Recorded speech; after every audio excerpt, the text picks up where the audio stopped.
The luminary chamber of the Cathar hegemony was not built. It was grown, a cavernous, organic expanse of crystalline substrate that absorbed the distant stellar light, refracting it into 1,000 points of cold, blue verity. The air, conditioned to the precise molecular weight that calmed the Cathar respiratory systems, was heavy with the scent of ionizing plasma and old fear. Luminary Ethel, the senior voice on the Grand Council, stood at the nexus of the amphitheater, his chitinous carapace shimmering under the diffused light, his multifaceted eyes fixed upon the holographic projection that spun agonizingly slow in the center of the void. A stylized, unreadable glyph representing the collective unknown, humanity. Around him, the other council members, the ruling minds of a hegemony that had endured for uncounted millennia and dominated a sphere of space vast beyond easy conception, maintained a silence far more terrifying than any debate. This silence was the profound, shivering quiet that precedes the end of an established cosmic epoch. Ethel's vocal apparatus clicked, a sound amplified to fill the immense space, yet still possessing a brittle quality that betrayed the underlying tension. We convene under Protocol Etheris, the mandate reserved only for threats of existential, unquantifiable nature. For 2 cycles, we have tracked the periphery incursions, the silent acquisitions, the geometric expansion that defies all conventional models of civilizational growth. They call themselves humans. They do not use the established hyperlanes of the inner ring. They do not engage in the traditional resource wars. They simply appear. Their presence manifests not through the expected signature of migratory fleets or territorial conquest, but through the sudden, inexplicable saturation of stellar systems with infrastructure that seems to possess no immediate military application, yet functions with a chilling, singular efficiency. We underestimated them, Luminary Var, and now, the consequence of that blindness rests upon every spire of the hegemony. Luminary Var, whose lineage traced back to the first Cathar star voyagers, shifted his bulk, a movement of monumental impatience. His voice, deep and resonant, was the sound of bedrock grating against metal. Underestimated Ethel, yes, but not through arrogance alone. They are an anomaly, a breach in the expected physics of galactic power. Every emerging species adheres to the dictates of thermodynamic necessity. Expansion for energy, conflict for territory, a clear vector of aggression. The humans do none of this. Their ships are minimal, their armaments are, by our standards, utterly pedestrian. Yet when challenged at the Cygnus Veil, a system crucial for the stabilization of our outer defense arrays, they did not retaliate with massed fire. They did not retreat. They merely ceased the function of our entire fleet. No explosions, no catastrophic structural failures. Our vessels simply went dark, inert, their command and control networks decoupled with surgical, instantaneous precision. The analysis of the recovered fleet substrate confirms only one horrifying truth. This was not a weapon of annihilation, but a tool of unmaking, a display of technical competence so profound it bordered on the philosophical. The projected glyph of humanity rotated, and beneath it, a complex overlay of data streams scrolled. Resource accrual projections, hyperdimensional sensor readings, and most critically, a timeline of unprovoked Cathar-initiated engagements. High Exarch Rix, the hegemony's supreme military strategist, stepped forward. His perspective was drawn from the very edge of the contested space, from the silent battlefield where the rules of warfare had been utterly rewritten. The High Exarch Rix must intercede with the cold truth of the field. This empire no one saw coming, as the data analysts now term it, is not built on warships. It is built upon a substrate of logic and interconnectedness we fail to comprehend. Our initial incursions were driven by a protocol developed over millennia of successful dominance, overwhelming force, immediate systemic shock. Against the humans, this strategy has proven not only futile but detrimental. They do not escalate. When we deployed the Void Shatter munitions, designed to sterilize a planetary surface, they did not answer in kind.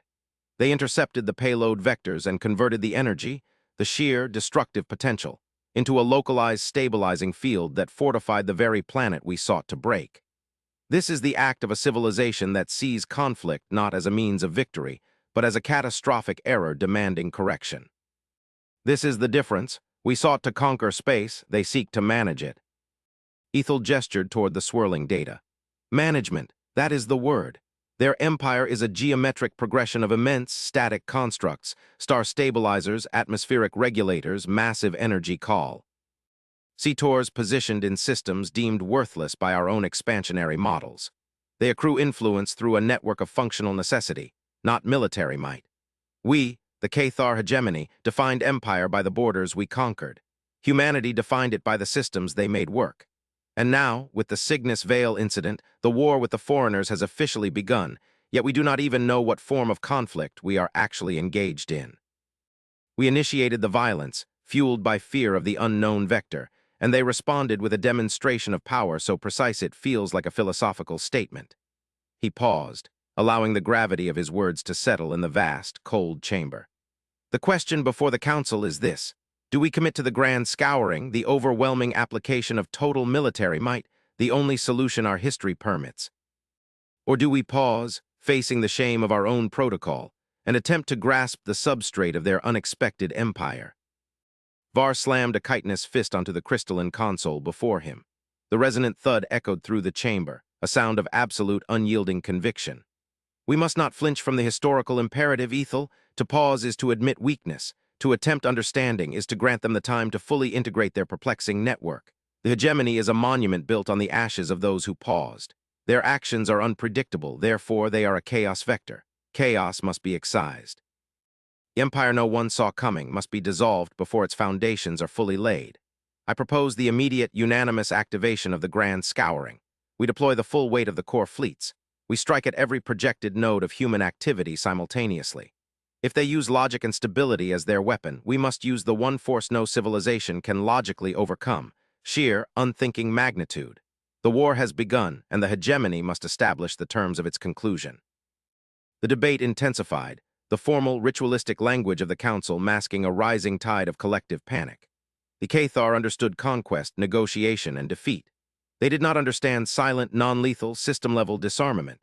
The philosophical chasm between their expansionary models, based on territorial acquisition, and the human model, based on systemic optimization, was too wide for the hegemony's ancient, ossified minds to cross easily. They saw a quiet, highly advanced civilization building a complex, interlinked machine, and because it was not immediately aggressive in the expected ways, they labeled it the greatest threat of all: the unpredictable foreigner. Exarch Rix, though a warrior, felt the cold weight of the data more acutely than any. He spoke with a strained patience. Luminary Var speaks of the historical imperative, but the data indicates that adhering to the old protocol is precisely what the humans seem to expect, perhaps even desire. Every engagement has been a carefully controlled lesson. They are not merely responding to our attacks. They are demonstrating the inadequacy of our strategy. Grand scouring would commit our most critical assets into a network of their choosing.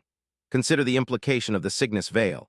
They have the capacity to neutralize a fleet without firing a shot. What would the grand scouring become? A spectacular, hegemony-wide act of collective suicide, managed and orchestrated by the very enemy we seek to destroy? Rix paused, his gaze sweeping over the anxious faces of the council. I propose an alternative, a targeted, single-vessel diplomatic incursion. We must force the conversation.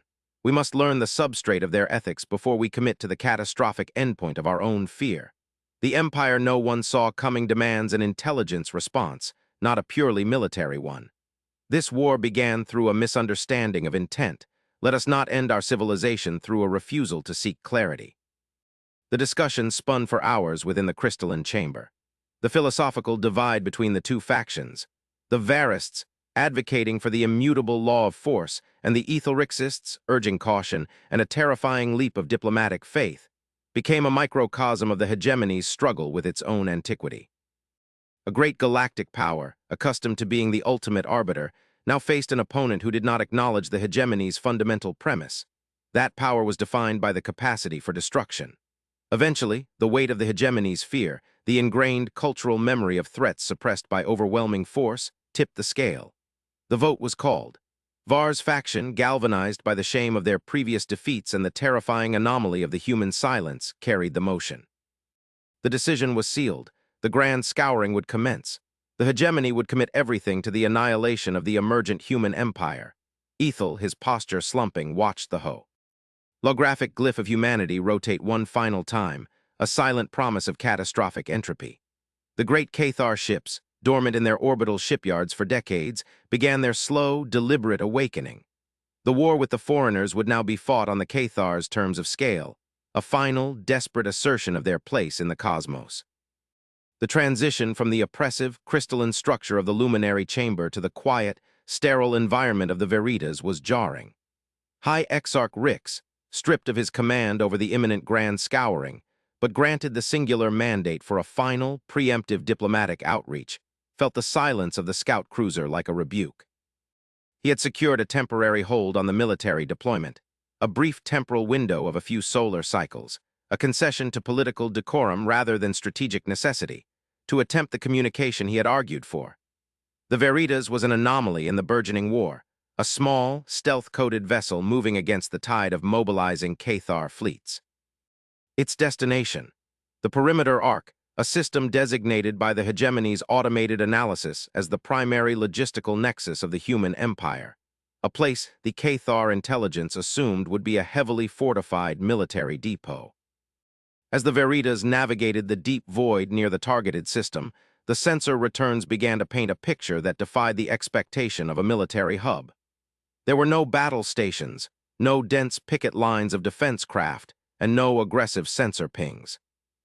Instead, the system was dominated by a colossal, breathtakingly complex structure, a massive network of interconnected orbital rings, slowly rotating not for defense or resource extraction, but for the stabilization of the system's primary star, which was, by Cathar astronomical metrics, a few cycles from destabilization.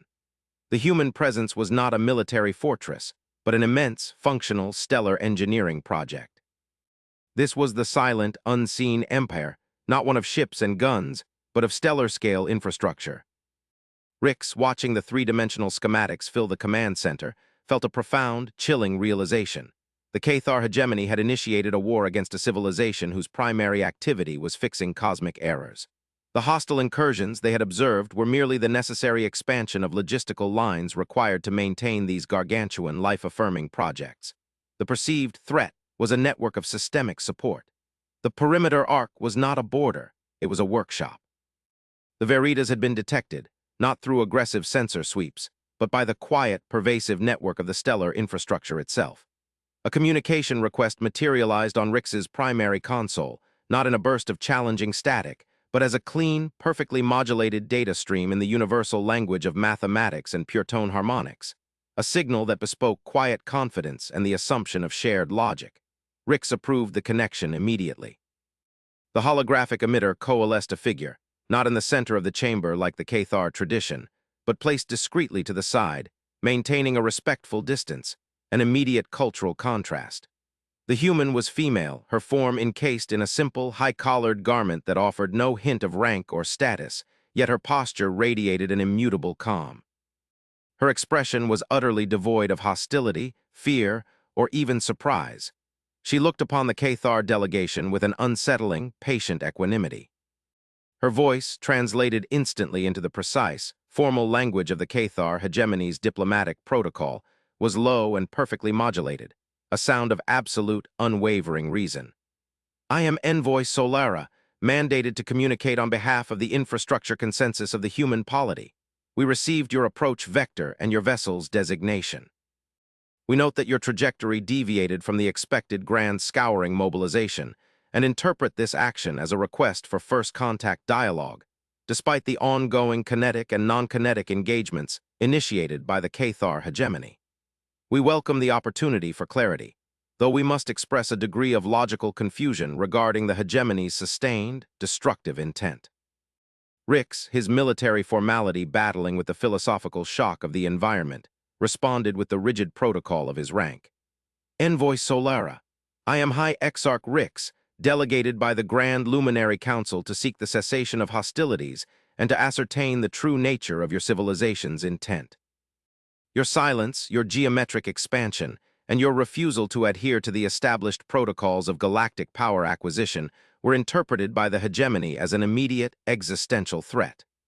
The war with the foreigners began because your empire, which we had never witnessed before, appeared without warning and without the conventional markers of diplom. Akai or aggression. Envoy Solara inclined her head slightly, a minimal gesture of acknowledgement. Exarch Rix, your analysis of our perceived modus operandi is an accurate summary of the hegemony's error in perception. The empire no one saw coming is a description born of a fundamental difference in civilizational philosophy. The Cathar hegemony defines a successful power by the resources it extracts and the territories it dominates. Humanity, having passed through its own cycle of catastrophic internal conflicts, defines a successful polity by the stability it generates and the entropy it counteracts. Our geometric expansion was not territorial conquest.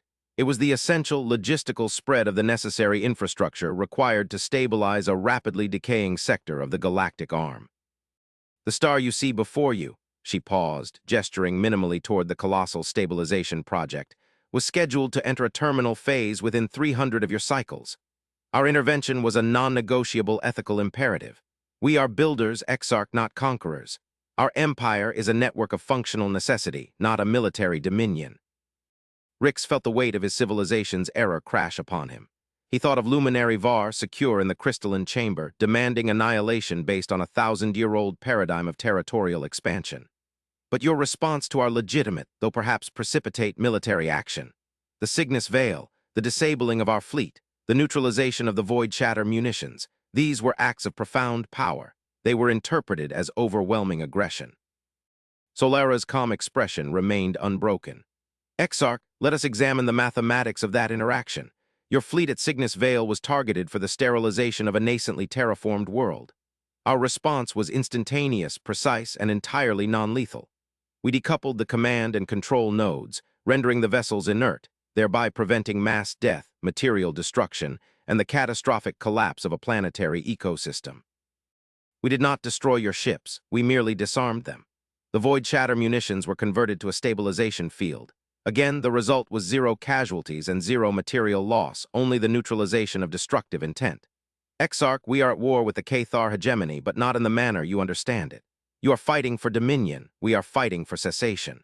We demonstrate power not through our capacity to destroy, but through our capacity to prevent destruction.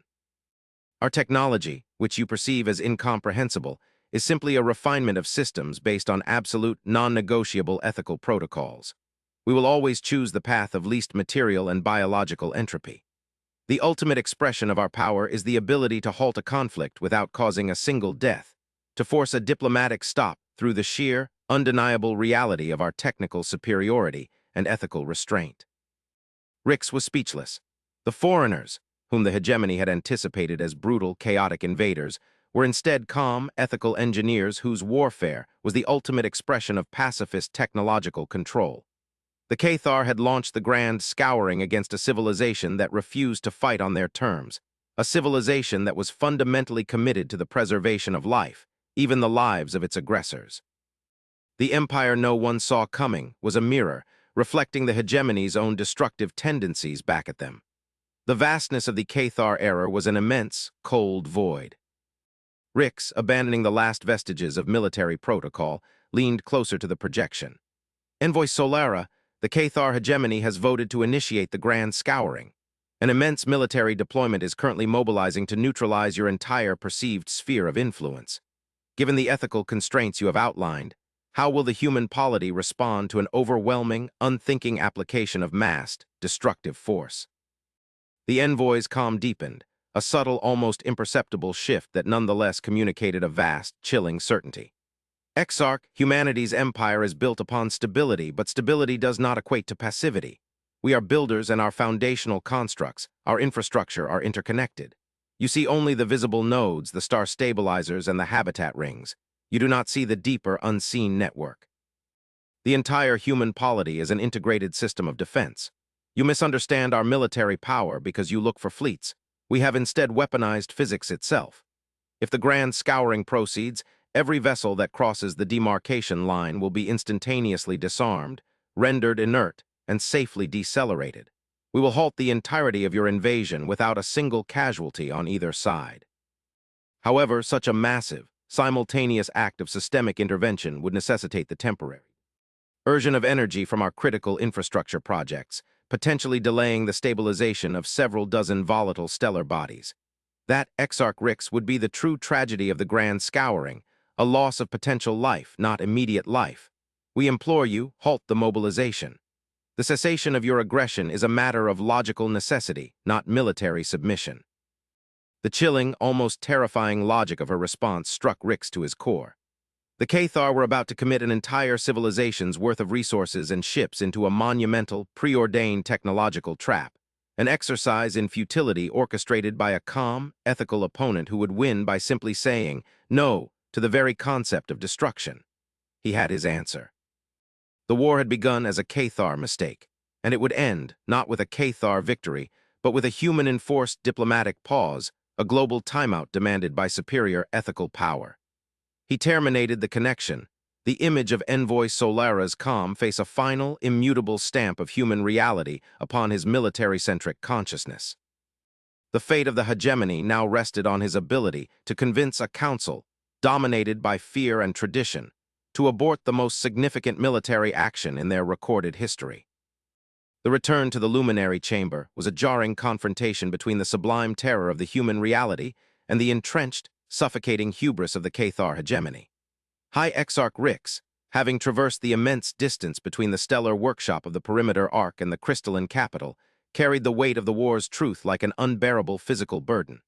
The Grand Luminary Council was still convened, now under the shadow of the activated Grand Scouring Protocol. The air was charged with a heavy mixture of anticipation and dread, the collective psychological state of a civilization preparing for an apocalyptic exertion. Luminary Var's faction, confident in the momentum of their mobilization, maintained a chilling, self-righteous silence.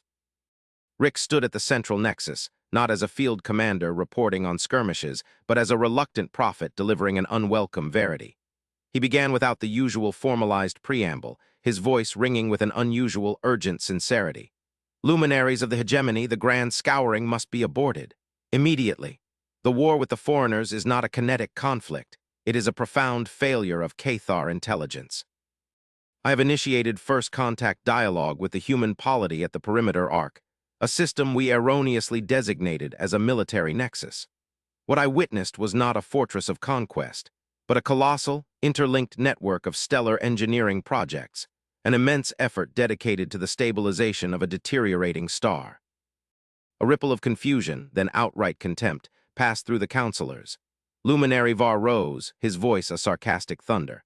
Exarch Rix, you speak of cosmic construction as though it were a justification for their silent incursion. We deployed the weight of the hegemony to counter a military threat, and you return with effusive reports of their charitable architecture. Do you suggest we have mobilized our core fleets to prevent an act of stellar philanthropy? Rix turned his full attention to Var, his posture now one of defiant conviction. I suggest, Luminary Var, that we misidentified the nature of power. The empire no one saw coming is an empire of infrastructure and knowledge built upon an ethical framework we abandoned millennia ago, the absolute priority of preservation over destruction. The human envoy, Solara, articulated their operational parameters with chilling clarity. Their response to every Cathar aggression, including the Cygnus Veil fleet neutralization and the Void Shatter munitions interception, was an expression of a superior, non-lethal technology dedicated not to victory, but to cessation. They did not seek to kill. They sought only to enforce a diplomatic stop through the simple, overwhelming reality of their technical control. He projected the intercepted schematics of the perimeter arc onto the chamber void, a network of interwoven rings and energy conduits that dwarfed the hegemony's largest battle stations. They are not preparing for a conventional war, luminaries. They are preparing for a profound, hegemony-wide act of disarmament. If the grand scouring proceeds, the entire mobilized fleet, every vessel, every weapon, every strategic asset, will be instantaneously rendered inert, disabled without a single explosion, without a single casualty. This is not a threat. It is an undeniable ethical certainty enforced by a civilization that has weaponized physics itself to prevent the act of destruction. Rix paused, letting the magnitude of the revelation sink into the minds of the ancient Cathar. The war began through our fear and misunderstanding. It will end if we do not abort with our complete non-vile NT subjugation, a humiliation orchestrated not by a general, but by an ethical engineer who refused to permit us to commit collective suicide. The chamber erupted into a cacophony of panicked, angry debate. Var's faction, facing the collapse of their most fundamental paradigm, clung desperately to the necessity of force, arguing for a tactical retreat and a focus on asymmetrical warfare. But the chilling logic of the human envoy's words, the capacity to win a war by refusing to participate in it on the enemy's terms, had seeped into the collective consciousness. Luminary Ethel, the cautious voice, rose to stabilize the political chaos. The Exarch's report, while shocking, aligns perfectly with the anomaly data we have accrued over the last 2 cycles. They are the ultimate expression of logical power. To proceed with the scouring is to prove their ethical superiority by becoming their non-lethal victim. It is an act of profound self-betrayal and strategic idiocy. Ethel's intervention solidified the moderate position. The shame of being technologically outclassed was immense, but the shame of knowingly leading the hegemony into a catastrophic, non-lethal trap was even greater. After a period of agonizing, politically volatile debate, the Grand Luminary Council, motivated by a mix of fear, shame, and a dawning appreciation for the human capacity for control, voted to issue protocol reciprocity. The grand scouring was aborted. The core fleets, already navigating the initial hyperspace jumps, received the sudden, bewildering recall orders. The war with the foreigners, which had begun with a roar of fear, ended with a whisper of logical necessity. The subsequent phase of diplomatic interaction was defined by a strained, fragile unity born of necessity. The human polity, through Envoy Solara and a team of equally calm, disconcertingly logical specialists, did not seek reparations, territorial concessions, or even a formal apology. They sought only collaboration, specifically Cathar expertise in massive-scale resource management and stellar modeling, knowledge the hegemony had refined over millennia. This complete lack of punitive or retaliatory demands further shattered the Cathar perception of power. The humans were not simply ethical. They were utterly focused on an agenda that transcended the squabbles of territorial dominion. The alliance, however uneasy, was forged on the shared intellectual pursuit of stabilizing the galactic arm, an alliance between the traditional masters of war and the unexpected masters of infrastructure. Exarch Rix, now functioning as the chief Cathar liaison, found himself permanently stationed at the perimeter arc, absorbing the reality of the empire no one saw coming. He witnessed the colossal, intricate ballet of stellar engineering, the slow, precise movement of massive orbital habitats, and the complete absence of any dedicated military apparatus. The human empire was an interconnected web of research, development, and environmental remediation projects, all feeding into a central, planetary-scale computational core designed for prediction and preemptive action. The Cathar hegemony, in its narrow-minded pursuit of conquest, had been completely blind to this quiet, monumental shift in civilizational focus. 1 terrestrial month into the collaboration, a joint Cathar-human deep void scientific team was dispatched to a system far beyond the previously contested space to investigate an anomaly detected by the perimeter arc's deep spectrum sensors. The system, designated Sector Nadir, was profoundly inert, a region of space that the Cathar had always deemed astronomically uninteresting. The mission's stated goal was the installation of a new generation deep space gravitational stabilizer, a project the humans insisted was critical to the long-term integrity of the galactic spiral. Rix accompanied the mission, a final test of his internal transformation from warrior to collaborator. The human vessel, a quiet, non-kinetic craft named the Ethos, navigated Sector Nadir with deliberate slowness. As they approached the primary gravitational anomaly, the truth of the system began to emerge, not as a stellar body or a dark nebula, but as an ancient, colossal structure, an abandoned megastructure of unimaginable scale. It was a partial Dyson swarm, surrounding a dead star but built not for energy collection, but for something far more esoteric. The sheer scale dwarfed any construction the Cathar had ever recorded. It was the ruin of a civilization that had once commanded the fundamental forces of the cosmos.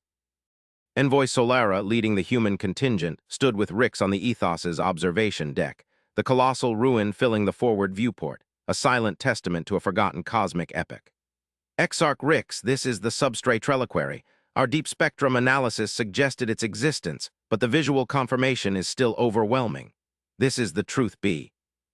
And the empire no one saw coming.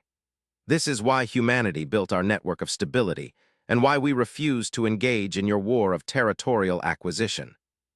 Rix, his voice a low, reverent murmur, asked the question that encompassed the entire history of the hegemony's fear. What purpose could a structure of this scale have possibly served? It is a ruin of impossible ambition. Solara pointed to a barely perceptible node on the massive, derelict structure, a component that was still faintly emitting an electromagnetic signature.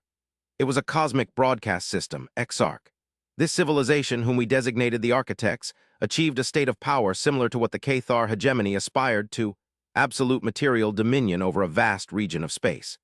They pursued conquest, resource extraction, and the annihilation of competitive species. They succeeded entirely. Yet as they expanded, they encountered a phenomenon that transcends all conventional concepts of warfare and logistics, an instability at the cosmic level, a wave of entropic collapse that moves from the intergalactic void toward the center of the galactic cluster. It is not an invasion. It is a profound, non-sentient physical process, a wave of cosmic darkness. She explained with quiet, devastating logic. The architects built this structure, the substrate reliquary, not to defend against a fleet, but to communicate with the coming darkness, to transmit a warning or perhaps a plea across the intergalactic void. They realized far too late that their entire civilization, based on conquest and destruction, had been an irrelevant, fatal distraction. They wasted their final, critical window of opportunity fighting the wars of dominion, instead of preparing the necessary, wide-scale infrastructure for cosmic resilience. Suddenly, the silent, derelict structure pulsed. The single active node emitted a signal, not a high-frequency broadcast, but a single, immense wave of complex, structured data, a message thousands of cycles old, finally arriving at its destination. The ethos's internal systems screamed a silent warning. The energy discharge was immense. The message was not directed at the ethos. It was aimed deep into the galactic core, a final, desperate act of communication from a fallen, powerful civilization. Solara watched the energy wave dissipate. The signal is the final testament of the architects. We have partially translated it. It confirms our initial hypothesis. The cosmic darkness is real and it is accelerating. The architects failed because they defined empire in terms of what they could take from the cosmos, not what they could stabilize within it. Their message is a lament. We built 1,000 monuments to war and none to survival. The empire we built was the one no one needed to see. Rix finally understood the full, terrifying scope of the human empire no one saw coming. The humans had not built their infrastructure for the sake of ethical purity alone, nor for a peaceful counter to the hegemony. They had built it because their own sophisticated, long-range predictive models, developed from the lessons of their internal, ancient conflicts, had detected the same coming entropic wave. The war with the Cathar hegemony had been, for the humans, an unplanned, deeply regrettable logistical distraction from a threat that dwarfed both civilizations. The initial skirmishes, the disarming, the refusal to destroy. It was all a strategy to force a quick, non-lethal cessation and integrate the Cathar's considerable resources into the one thing that truly mattered, the long-term, galactic-scale stability necessary for the survival of all life. The true twist was not a new enemy, but a cosmic inevitability. The war with the foreigners was a necessary, unfortunate prelude to a collaboration against the true, non-sentient threat. Rix, the warrior, now the unwilling guardian of a profound truth, looked out at the dead star and the colossal, silent ruin. He felt a deep, cleansing humility wash over the ingrained arrogance of his species. The hegemony's fear blinded us to the true nature of the cosmos. We sought to conquer territory. You sought to stabilize time. We are sorry for the war we initiated. Envoy Solara placed a hand on his armored shoulder, a minimal, non-aggressive human gesture of immense significance. The apology is noted, exarch, and accepted by the consensus. The war is concluded. Now the true work begins. The empire no one saw coming was always intended to be a shared bulwark, a monument to unified functional necessity. We need the Cathar. Your resource management, your command structures, your millennia of accumulated astronomical data, all of it is essential to the stabilization protocols. We do not need your submission. We need your full, collaborative genius. As the ethos began the slow, measured deployment of the deep space stabilizer, the new, massive piece of human infrastructure, Rick stood in silent reflect. Ian, the image of the peaceful human envoy and the terrifying message from the dead architects were forever fused in his consciousness. Humanity, the quiet builders, the logical ethicists, had emerged from the shadows not as a conquering force, but as the only civilization prepared to face the fundamental, cosmic challenge. They had not defeated the hegemony with fire and steel, but with a philosophy of survival and the cold, unassailable power of engineering. The future was no longer defined by the borders of conquest, but by the expanse of shared, stable infrastructure. The war with the foreigners was over. The alliance had been forged in the crucible of a monumental ethical misunderstanding. And together, two vastly different civilizations, one built on war, one built on stability, now turned their gaze outward toward the coming cosmic darkness, united under the quiet, functional authority of the empire no one saw coming. The true human potential was not their capacity for destruction, but their capacity for relentless, life-affirming, ethical creation. It was a power that transcended the petty wars of the galaxy and offered the only possible path to the long, difficult future.